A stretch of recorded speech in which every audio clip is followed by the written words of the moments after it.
हेमंत के म्यूजिक की शानदार प्रस्तुति। तबे तो कहतो तोर बारी के बिही वटूरी, तोर बारी के बिही वटूरी दिखा खबर अच्छा अरे खाए बर आहू बोल यारो लगे हवे मन, खाए बर आहू बोल दीवानी लगे हवे मन। मोर बारी के बिही हटूरा, ऐसे मोर बारी के बिही हटूरा मते हवे बोल दो। हेमंत के म्यूजिक आपका हार्दिक स्वागत करता है।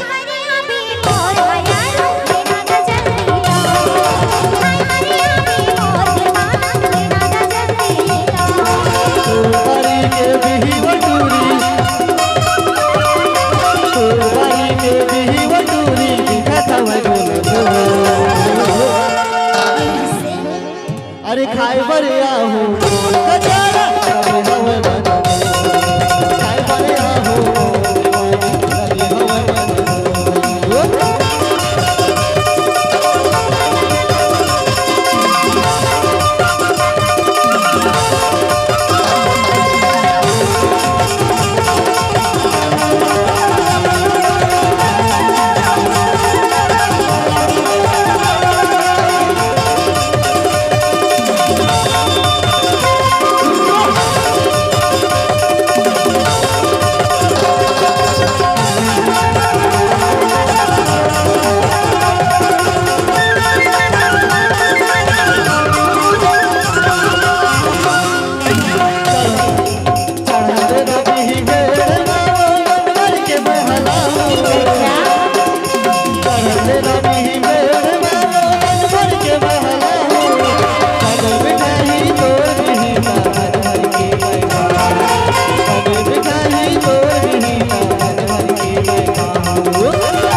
अरे हाय मरिया भी मोर दीवाना लेना दा जल्दी लो, हाय मरिया भी मोर छिटैया लेना दा जल्दी लो।